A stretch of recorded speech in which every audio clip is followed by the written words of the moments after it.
Hey, it's Nick from thefitnessfile.com here to help you farm your way to a better health and fitness and grow to a better lifestyle. Today we're going to talk about fats. Yes, fats. Not fats, which suggests there's more than just one type, and indeed there is. Facts about fat, okay. Fat is one of three of our macronutrients, the other two being protein and carbohydrates. In 1 gram of fat, there is 9 calories, okay. So in 1 kilogram of fat, there is 7,500 calories. Quite a lot. If you do things in pounds, it's 3,500 calories. Okay, so if you're several kilos or pounds overweight, it could mean to get down to a healthier weight, you could have to burn off quite a lot of calories, which you can achieve through exercises. I recommend compound weight resistance training and interval aerobic training, and of course watch what's going in here. Okay, if you eat too much energy that you're not burning it off, that will then get stored as fat. Okay, so carbohydrates, for example, can get stored as fat if they're not burnt off. I digress, of course, as always. So what's fat for then? Brain function, vitamin storage, okay, so for fat soluble vitamins, hormone production, protection of the organs. It's an energy storage, okay, it's stored energy is what fat is. So if you think of a battery that you might put in some of your appliances at home, like a TV remote or whatever, it's the same size, right? It's that size battery. Some of you may be able to recharge some of these batteries. It can only store so much energy.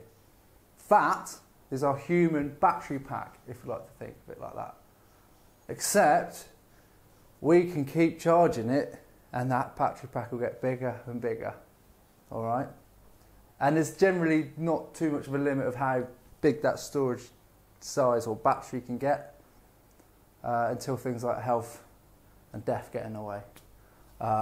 So which is why you see documentaries like The Half-Ton Man, and you see obesity being an increasing problem.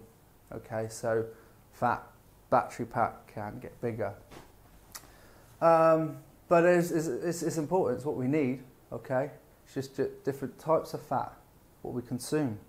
Okay, it could be that you consume too much sugar or carbohydrates that they can turn into fat. Done a separate video on that, by the way. So let's go down the route of what's the different types of fat. Okay, so saturated fat, I'll put it SATs for short. Okay, saturated, not short for Saturday. Saturated fats. What's that then? That's basically fats that are room temperature solid. Okay, so things like your animal fats. Okay, you have it in things like your cheese, your butter, that sort of thing. It has been labelled as a bad fat because of its adverse effects on cholesterol.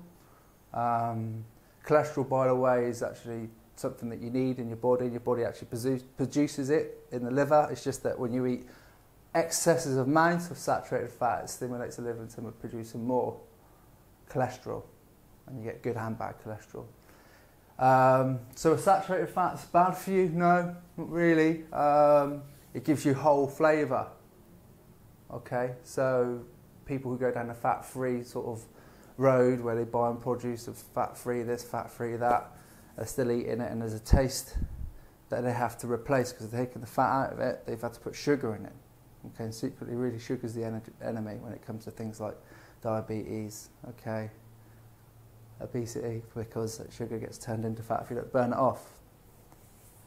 So saturated bad, not really. I mean, it's like I said. I mean, the only thing I will say about saturated fat is to check out your sources, like your animal meats. If you, I mean, you know, you want good sources of it. So if you can go organic, go down that road. But also the produce. So think whatever goes into the animal, whatever it produces, whether it be the meat or whether it be the product, whether it be eggs or milk, that will go in there as well. So you've got things like hormone, growth hormones that can, in some farms, depending on where you are in the world, okay, you're going to have antibiotics in some of it. So if you can go organic or just go local farm shop or whatever, just think about what it is you're putting in your body. Yes, it's more expensive, but guess what? What's more important than your health? Name me 3 things. I bet you'll struggle. That's 4 things. You'll probably struggle to name me 1. Unless, of course, it's your children. So in which case, feed your children well. They're the future. Saturated fats, then I digressed. Saturated fats, okay, they're good. Just make sure you sort of don't overeat on it. Okay, they're not really the enemy. Mono unsaturated fats, okay, at room temperature are liquids. So things like your olives, your nuts, avocado, big fan of avocado. And I know what you're thinking now. You're thinking, hang on, he just said liquid form at room temperature, and I'm naming things like nuts and avocado as well. What I mean is the consistency of when you eat it, you can feel that oily sort of texture in the fats. That's what I mean by that, as opposed to the crunch. That's a nut. All right. So yes, your monounsaturated fats been proven to help lower the risk of heart attacks and certain cancers. You've got vitamin E's in there. Great for your skin. Good stuff. Also helps promote good cholesterol, which fights the bad cholesterol. Good stuff. So that's your monounsaturated fats.